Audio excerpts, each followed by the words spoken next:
Ms. Marvel is the latest MCU TV series and breaks from the samey cookie cutter feel standard to many MCU movies, but is it the bold new vibe that I've been waiting for, or something made for a different audience than me? Stick around and I'll share my thoughts. I'm Peter Franson from christiangeekcentral.com and Spirit Blade Productions with my uncut review of Ms. Marvel. Series premiere, Episode 1, synopsis on IMDb reads, New Jersey-raised Kamala Khan learns she has polymorphous powers. I don't know if we get that much detail in the first episode, but I mean, you can pick that up basically from the preview materials. Episode 1 synopsis reads, Kamala Khan attends Avenger Con only to discover that she herself might have superpowers. So, what is this thing? Well, I knew about 2 minutes in, maybe less, what this was, and I was like, this is not for me, I'm not the audience for this, but let's keep watching and see if I can just kind of glean anything that might be helpful to people for whom this is going to be something they'll want to watch. I would call this a tweens superhero comedy with some rare dramatic beats. It's not merely about young characters. I'm on board for movies that are about young characters, but most of the time I find, as is the case with this one, that when it's actually about young characters, it's also for young viewers. This seems to be clearly targeted at an audience of 11 to maybe 15 to 16-year-old, something like that. The dialogue, the situations, the characterizations are frequently unrealistic and played for comedy. Only in rare moments does it truly create some drama. Adults are portrayed as largely out of touch, ignorant buffoons that either don't understand the teenage protagonists or are an obstacle to what the heroes want. It uses cartoon animations in the backgrounds of scenes to further create a kid-like tone, and in almost every way feels like the tweens shows that I catch glimpses of my boys watching as I pass through the TV room, but would never sit and watch for my own enjoyment. The main drama hangs on Kamala's desire to go to a fan convention for a cosplay competition where she hopes to win dressed as her idol, Captain Marvel, as seen in, the MCU movies. This seems meant to represent the kind of fandom that kids can get excited about, anime and manga and comic books, video games, whatever.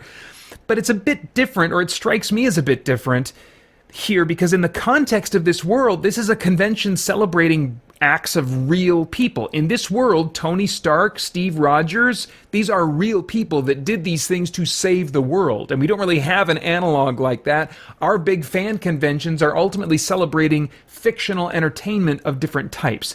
But it's just not a show that holds up under plot/story analysis anyway. Like I said, it's pretty simplistic. It's for tweens and young teens. To be fair, it isn't always just telling teens what they want to hear, I think. There is at least one moment where a parent's sober, heartfelt, if still somewhat ignorant warning is meant to be seriously felt and seriously considered by both Kamala and I think us as audience members.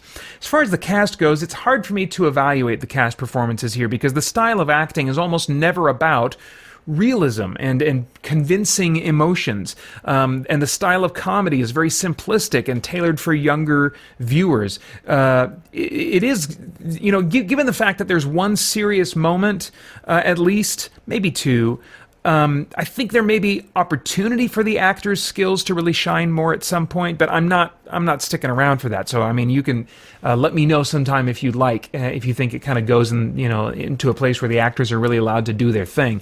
As far as stunts and visuals go, the visuals are mostly about background cartoon animations contributing to the tone and representing the thoughts of characters. When the superpower effects show up, they are fine and, better than I'd expect from a kids show, but nothing really noteworthy compared to other Marvel TV shows.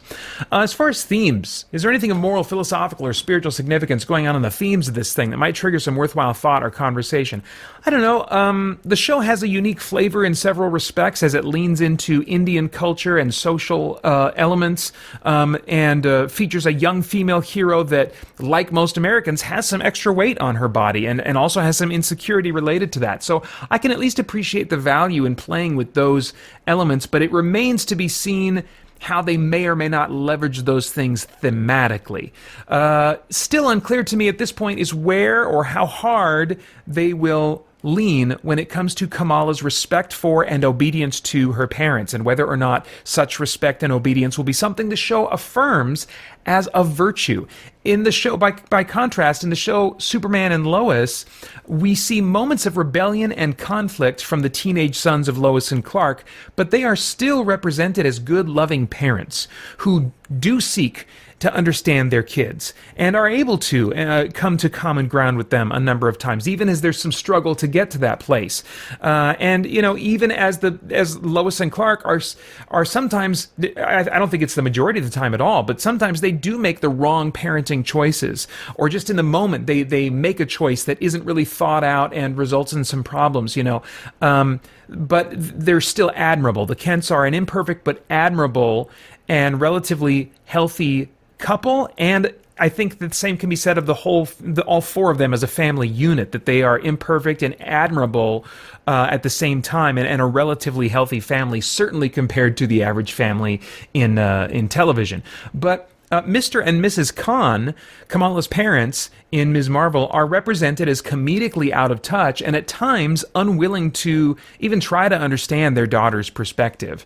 I prefer the family model of Superman and Lois and wonder if, more often than not, Ms. Marvel will end up affirming the already natural desire of teens to disregard and undervalue their parents. Again, time is going to tell, but I will not tell because I'm not sticking around. This show is not for me. I have no idea what your tastes are in TV shows, but if I were a time traveler, I'd go back in time and say, Peter, skip, it's a kid's show. That's unfair. It's for tweens and teens, not merely quote-unquote kids, but for you it might as well be a kid's show. You didn't like live-action teen comedies when you were the target demographic for them, and you sure don't like them anymore now. Stay far away from this, but maybe be ready to sit on the couch now and then with your boys if they decide to watch it. This one is rated TV-14 for violence. And those are all my thoughts for now, and probably forever, on Ms. Marvel, Episode 1. Right now, I'd like to take some time to write a tune for pre-made rhyme. The lyrics kind of never change, but the melody gets rearranged. I never know what I'll create to say how much I appreciate. In Excel, Josh reading, Gable Stinson, Brian Franklin, Olin D. Branham, Drew Up, Winston Crutchfield, Libre, Justin D. Myers, Matthew Ridgway, Cosmic Fox, and Joel Nelson. Thank you for supporting me and SBP and CGC, and now to all who hear this tune, thank you as well. Please come back soon. Want to hear your name and song? Check out a page on Patreon. If you're still here, I would love to get your thoughts and reactions in the comments below. Please like, share, subscribe, and click that bell to stay connected. I want to thank the Spirit Blade Insiders for making this review possible. You can get info about the benefits of joining over at patreon.com/spiritblade productions. Then I hope you'll check out our podcast and stay connected to all CGC content over at christiangeekcentral.com as we continue to geek out and seek the truth. Live stream. Video games. 24. Summer insanity.